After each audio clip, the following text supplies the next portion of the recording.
大家好，我是二斌。这一期收到了一个真空吸尘器的锂电池，看一下电压22伏，2200毫安时，它的型号是 AT5。它的描述说能够正常的使用，但是现在续航的时间很短，只能够用1到2分钟，所以说想要更换一下电池组。看一下吸尘器的型号也是 A5T。进行电池组更换之前，我们首先测试一下电池的功能是否正常。点击开始按钮，可以看到吸尘器是能够正常运行的，但是电量下降的很快。测试放电没有问题之后，再接上充电器，看一下它的充电功能是否正常。这个充电电压应该是25伏，指示灯能够点亮，并且有充电电流，说明充放电都没有问题。那接下来就可以将它拆解开，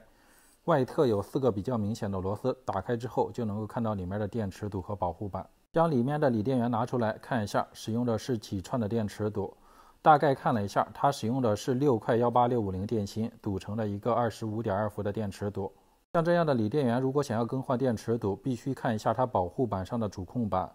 查看一下它的型号是否带有断电保护功能。如果说有的话，需要给它接上一个备用电源，并且旧的电池组在拆解之前，需要对它进行一个拍照的记录，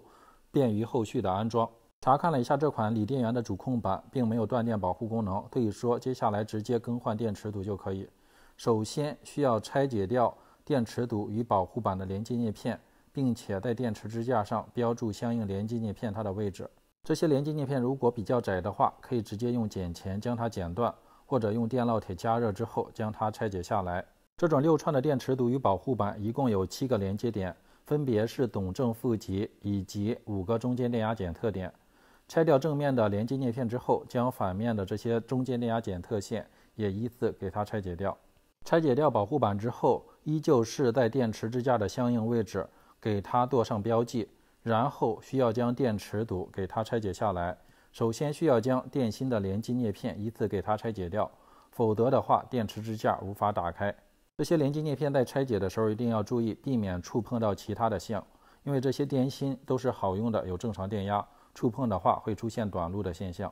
拆掉连接叶片之后，就可以将电池支架打开，然后看一下旧的电芯，它的容量是2200毫安时的，找来6枚匹配好容量和内阻值的新动力电芯。新的电芯是2500毫安时容量的，比旧的电芯容量大300。在电芯的正极贴上轻科纸，然后按照旧电芯电极的方向放置到电池支架上。这里要注意，吸尘器要使用动力电芯，容量2000毫安时以上，放电倍率5C 以上。如果使用其他电芯的话，有可能会出现吸力不足的现象。放置好电芯之后，可以看到电池支架上都标注了相应连接叶片的位置，直接按照它的位置剪取合适的主叶片。主叶片使用的是 0.2 毫米厚、8毫米宽的镀镍钢片，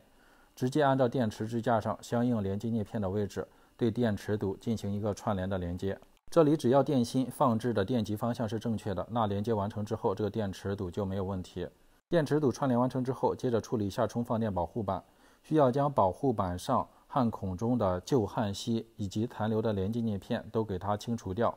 焊孔的话一定要清理干净，否则新的连接叶片无法正常的插入。处理好保护板之后，需要剪取合适的主叶片，然后按照一开始拆解的标记，将它焊接到电池组董正负极上，向上做一下弯曲，并且对照一下中间电压检测叶片的位置。这里使用的中间电压检测叶片是 0.15 毫米厚、3毫米宽的镀镍钢片，也是按照对应的位置焊接上。之后就可以将保护板与电池组进行连接了。将各个中间电压检测叶片以及董正负极的连接叶片放置到保护板的相应焊孔当中，然后将保护板压实，用电烙铁加焊锡将这4个焊点给它焊接牢固。注意要使用好一点的焊锡，并且不能出现虚焊的现象。保护板一端的各个连接叶片都焊接完成之后，需要将电池组做一下翻转。这一端还有3个中间电压检测线，注意一下这3个线颜色不一样，不能将它们混用，否则的话会损坏保护板。安装好了之后，接上充电器，看一下充电指示灯正常的点亮，说明它的功能大概率没有问题，可以将它装回外壳，然后装在吸尘器上做进一步的实验。安装好外壳之后，找来吸尘器实验一下它的放电功能，看看是否正常。接上之后可以看到吸尘器能够正常运行，放电没有问题。这样这个 AT5 的真空吸尘器就更换电池组电芯完成。朋友们如果什么建议想法，可以多多关注和留言，我们就拜拜喽。